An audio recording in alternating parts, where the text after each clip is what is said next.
பையன் வந்து இங்கே இருக்கான். அவன் வந்து இங்கே இந்த எழுத்தாளர்கிட்ட ரொம்ப ஃப்ரெண்டாகி சகோதரி பகன் பகன்னு கூப்பிட்டு ஃப்ரெண்டாயிரான். சரியா? ஃப்ரெண்டான பிறகு அப்புறம் தான் அவன் கதையை கேட்குறப்ப அவன் ஒரு வாழ்க்கையில் கஷ்டப்பட்ட கதையெல்லாம் சொல்கிறான். அப்புறம் திடீர்னு ஒரு நாள் சைனாவில் வந்து என்னை கூப்பிட்றான், நான் போகிறேன்னு போயிடுறான். அதோட கதை முடியுது. லேகிகா எக் தின் கஹீம் பாகர் ஜாக்கர் கர் வாபஸ் ஆகி, அந்த எழுத்தாளி பெண் வந்து ஒரு நாள் எங்கேயோ வெளியே போய்ட்டு ரொம்ப நேரம் கழிச்சு வராங்க. तब एक चीनी फेरी वाला उनके घर से बाहर निकल रहा था.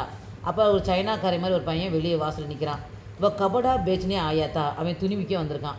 लेकिका उससे कुछ भी खरीदना नहीं चाहती थी. அவன்கிட்ட ஒன்றும் வாங்குறதுக்கு அவள் விரும்பலை. वे चीनी को बाई बुलाकर बोली कि मुझे कुछ नहीं चाहिए. உடனே கூப்பிட்றா, சகோதரனே எனக்கு இது ஒன்றும் இனிமேல் நான் வாங்க மாட்டேன், நீ போ அப்படின்னு. इसलिए वो चीनी भी लेकिका को सिस्टर बोला. அப்போ இருந்து அந்த சைனாக்காரை வந்து இவளை வந்து சிஸ்டர் அப்படின்னு கூப்பிடுவான். लेकिका को लाचार होकर 2 मेज पोस खरीदने पड़े. அவன் ரொம்ப அன்பாக பேசுகிறனால அந்த மேஜை விரிப்பு 2 மட்டும் வாங்கிக்கிறான். चीनी 15 दिन में एक बार जरूर लेकिका के घर आता है. ஒரு 15 நாளுக்கு ஒருக்க வருவான், வந்து சிஸ்டர் சிஸ்டர்னு கூப்பிடுவான். कभी रूमाल लेकर आता तो कमीज साड़ी लेकर आता. அவருக்காகத்தா விற்கிறதுக்கு துணி ஏதாவது துண்டு அல்லது சேலை ஏதாவது கொண்டு வருவான். அவர் ககத்தாய்க்கு சிஸ்டர் கேலியே லாயகம், என்னுடைய சகோதரிக்காக கொண்டு வந்திருக்கேன்னு வருவான். இஸ்தரக்கு சீனி சச்சுமுச்சு லேக்காக்கோ பாய் ஹோ கயா. அப்புறம் இந்த எழுத்தாளர் பெண்ணுக்கு அவளை ரொம்ப பிடிச்சி போய் தம்பி அப்படின்னு சகோதரனேன்னு கூப்பிட்றான். லேக்கா பி உசே அப்படின்னா பாய் சமஜ லகி. எப்படி அவன் வந்து அவளை சகோதரியை நினச்சி பேசுகிறான்னா அதே மாதிரி இவனும் தம்பி தம்பின்ட்டு நல்ல சகோதரன் மாதிரி பழகிறான். எக்தின் லேக்கானே சீனி சே உஸ்கே கர் பரிவார்க்கே பாரமே பூச்சா. நல்லா பழகின பிறகு நீ யார், எங்கேருந்து வந்த, உன் குடும்பத்தை பற்றி சொல்லுன்னு கேட்குறா. तो पूछे तो उसने अपनी करुणा कहानी सुनाई. தான் வாழ்க்கையில் நடந்த கஷ்டத்தெல்லாம் அவளுக்கு சொல்கிறான். वह कहानी कुछ इस प्रकार है. இந்த மாதிரி சொல்கிறான். चीनी के पिताजी ने चीन से बर्मा आकर चाय की दुकान खोली. அந்த இந்த சைனாக்காரன் இருக்கான்லே, அவனுடைய அப்பா வந்து சைனாலேருந்து பர்மாவுக்கு வந்து ஒரு டீ கடை வைக்கிறான். உஸ்கி மா உஸ்கோ ஜன்ம தேத்தே ஹி மர் கயி. அவங்க அம்மா வந்து இவனை பிறந்த பிறகு இறந்து போயிட்டா. சீனிக்கே எக் பகன் தி. அந்த சைனாக்காரனுக்கு ஒரு சகோதரி இருந்தா.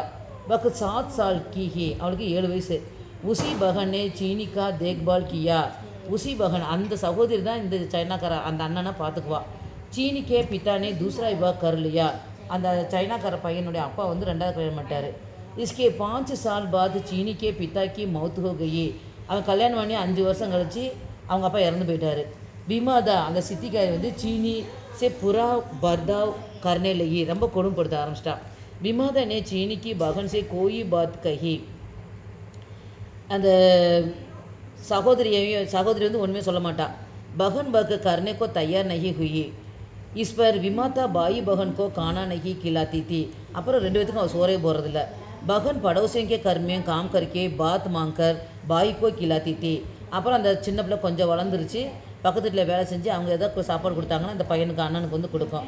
ஏக் ராத்துக்கோ சீனினே தேக்கா கி விமாதா பகன்கோ சதா ரஹித்தி. ஒரு நாள் பார்க்குறா அந்த சித்திக்காரி இந்த பையனோட தங்கச்சியை ரொம்ப போட்டு அடிக்கிறா. பகன் உதாஸ்தி, ரொம்ப கவலையாக இருக்கு அந்த பையன், அந்த பொன் குழந்தை. இத்தனையுமே சீனி சோகையா. அதுக்கப்புறம் அவன் தூங்கிட்டான். ஆதி ராத்துக்கோ பகன் கருளவுட்டி. ஒரு பாதி இரவில் அவன் எங்கேயோ போயிட்டு திரும்பி வாரா. பக்கு பாய்க்கிலேயே காணா லாயே. அப்புறம் சாப்பாடு கொடுக்குறா. பக்ரமா குச்சி சமையக்கிலேயே சல. அவர் ராத்திரி எங்கிட்ட வெளியே போகிறா, வர்றப்ப அவனுக்கு சாப்பாடு கொடுக்குறா. ஏக் ராத்துக்கோ பகன் பாகர் கை மகர் லவுட் நகி ஆகி. ஒரு நாள் ராத்திரி அவன் எங்கேயோ போனால் திரும்பி வரவே இல்லை. சீனி பாயி சோரிக்கே ராஸ்தமே ஜா ரகத்தா. இப்போ அந்த பையனுக்கு சாப்பாடு கொடுக்கால, திருட போயிட்டான். இத்தனையுமே உஸ்கே பிதா கே எக் தோஸ்த் உசே அப்பனே சாத் லே கயே. அப்போ இந்த பையனோட அப்பா இருக்கார்ல, இறந்து போயிட்டார்ல, அவரோட ஃப்ரெண்டு வந்து இந்த பையன் இப்படி இருக்கிறத பார்த்து கடையில் ஒரு வேலை போட்டு கொடுக்குறாரு. வே கபடைக்கு துகான்கே மாலிக்தே. அந்த துணிக்கடை வச்சுருக்கான், அதில் ஒரு வேலையை போட்டு கொடுக்குறான். உனக்கு ஆதேஷ் பர் ஹி சீனி இலாகாபாத்மே கபடை பேச்சுனே ஆயாத்தா. அவனுக்கு துணியை கொடுத்து அலகாபாத்துக்கு அனுப்பிச்சு இங்கே போய் நீ துணியெல்லாம் விற்றுக்கிட்டுருன்னு கொடுக்குறான். ஓகே சீனி அப்படி பகன்கோ டூண்ட்லேன்னா சாத்தாத்தா. அவன் எங்கே போனாலும் தன்னுடைய சகோதரி இருக்கலாம்னு தேடிக்கிட்டே இருக்கான். ஹமேஷா ஈமான்தார் ரக்னா சாத்தாத்தா. அப்போ சொல்கிறான், இனிமேல் நம்ம திருட்டு வேலையை பார்க்காம ஒழுங்காக வேலை பார்க்கணுன்னு.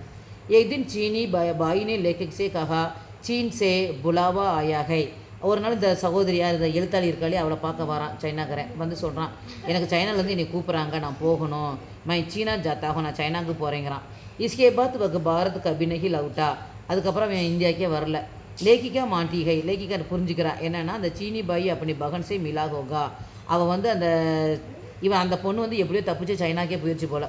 அப்போ இவ நினைக்கிறான் அங்கே போய் இந்த பையன் அந்த பொண்ணை பார்த்துட்டான் போல், இப்போ அவங்கள்ட்ட சேர்ந்துருப்பாங்க போல் அப்படின்னு இவ்வளோ நினச்சிக்கிறான். அவ்வளோதான். கஹானி இந்த கதையை படிக்கிறப்ப நம்ம கண்கள்லாம் கலங்குது.